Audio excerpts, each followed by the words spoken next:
And since getting out of my relationship, I became a state certified domestic violence advocate.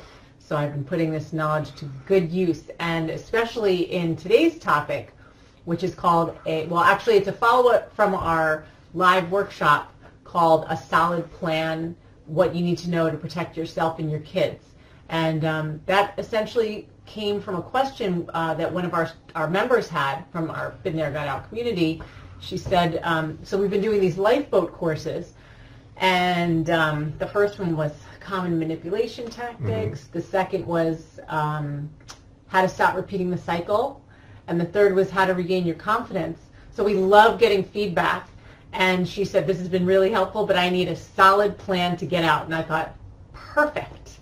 I love having an assignment. So anyway, but all right, so let's get to it. We got questions from the workshop, and yes. We get them in Instagram, we get them on our survey on our site, we get them in email, so we've kind of gathered them here together, yeah. and we'll answer them now. Yeah. So the first one said, I don't know if I'm ready to leave. Do I still need a safety plan? What do you think, Chris? I bet the answer is yes. You do need a safety plan. And in the workshop, you talk about there being two kinds, right? There's right. the one while you're there and can't leave, and then making your exit. No. Actually, there's two different. First of all, a safety plan. Let me just cite the definition from the National Domestic Violence Hotline's website. They are like the king and queen of everything with domestic violence.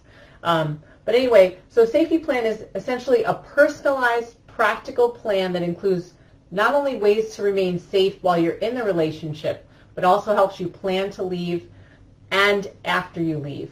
And really, it's not just about getting out, but it's protecting yourself while you're still in the home. It helps you cope with your emotions. It has you go through some of your legal options. There's so much involved with the safety plan. So you need a safety plan. And what Chris just mentioned about two different types are when you do leave, you need a safety plan for if you leave when you want to leave, like when you're ready, and then you also need another plan for when there's an emergency and you can't think straight.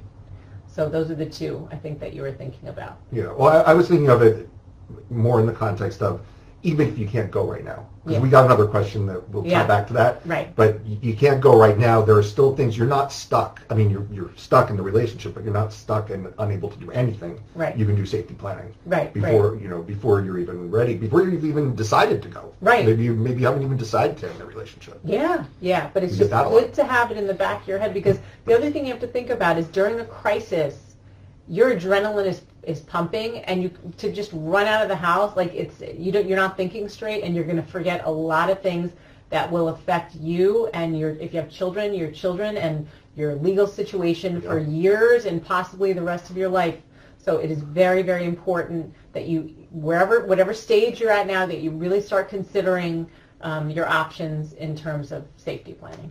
So yes, you do need a safety plan.